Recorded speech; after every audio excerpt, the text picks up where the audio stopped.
রাজশাহীর নলডাঙ্গা উপজেলার বাসিলা গ্রামের প্রতিবন্ধী সামাদ তালুকদার জন্ম থেকে অন্ধ সে, তবে জীবনযুদ্ধে হার মানেনি। চোখে দেখতে না পেলেও হাতের মননশীলতার ছোঁয়ায় করে চলেছেন বাঁশ দিয়ে ডালি ও বড় ধামা এবং সুতো দিয়ে তৈরি করছেন গরু ছাগলের মুখোশ। সংসারের যাবতীয় কাজ করেন তিনি। জমিতে আগাছা পরিষ্কার, গবাদি পশুর খাবার সংগ্রহ, খড় কেটে গবাদি পশুকে খাবার দেওয়া থেকে শুরু করে সব কাজই তিনি নিজ হাতে করেন। এছাড়া তিনি বাড়ি থেকে প্রায় 1 কিলোমিটার কাঁচা রাস্তা কারো সহযোগিতা ছাড়াই পৌঁছে যান বাজারে এবং মসজিদে নামাজের জন্য। সামাদ তালুকদারের শুধু প্রতিবন্ধী ভাতাটাই পান। অন্ধ সামাদ তালুকদার সংসারে তিনি 3 সন্তান নিয়ে কোনো রকমে বেঁচে আছেন। এক চালা ঘরে বড় করে তুলেছেন 2 মেয়েকে, তাদের বিয়েও দিয়েছেন। এক ছেলে মানুষের বাড়িতে কাজ করে। বয়সের ভারে সামাদ তালুকদার এখন কানেও তেমন শুনতে পায় না।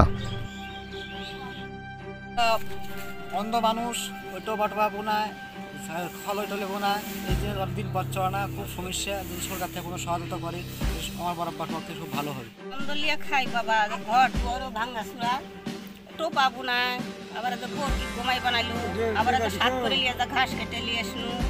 খুব কষ্টের দিন যায় বাবা। অন্ধ লোক আসলে চলতে পারে না, ছাড়া পোষ্য, বাড়ির জায়গা সীমিত, থাকার মতো তার কোনো ব্যবস্থা নাই।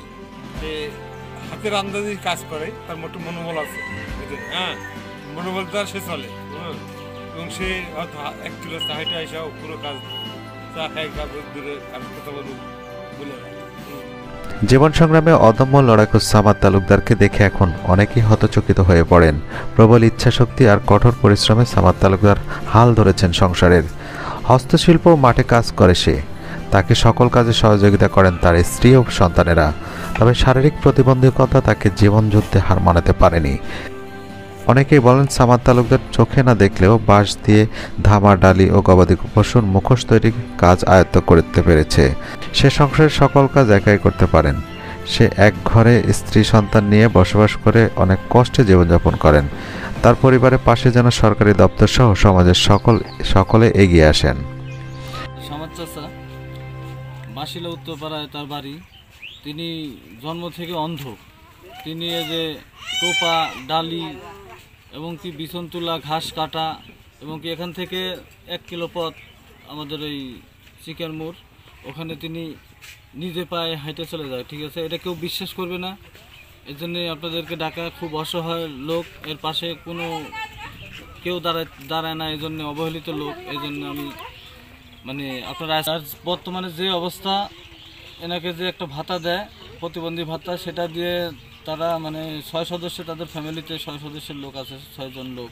এটা দিয়ে তাদের সংসার চলা খুব কষ্টকর। তো তাই আমি উপরের স্যারদের প্রতি দৃষ্টি আকর্ষণ করে বলছি, এনার জন্য যদি কোনো রকম ব্যবস্থা করা যায় তো ভালো কিছু, তাহলে সমাজও এরকম অন্ধ ব্যক্তি তারা নতুনভাবে বাঁচার সুযোগ পাইত। তবে এ বিষয়ে উপজেলা সমাজসেবা কর্মকর্তা সুমন সরকার বলেন, আমাদের সাথে যোগাযোগ করলে ওনারা যদি দোকান করতে চায় তাহলে আমরা বিনা সুদে তাকে ঋণের ব্যবস্থা করে দেব। দোকান করতে চায় তাহলে আমরা প্রতিবন্ধীর জন্য দগ্ধ প্রতিবন্ধী কার্যক্রম ঋণের ব্যবস্থা করে দিতে পারবো, বুঝছেন? হ্যাঁ, ঋণটা 2 বছরে শোধ করতে হয়। ঠিক আছে, উনি যদি আমাদের সাথে যোগাযোগ করে তাহলে আমাদের ঋণ দিতে চাই, আমরা ব্যবস্থা করে দেবো।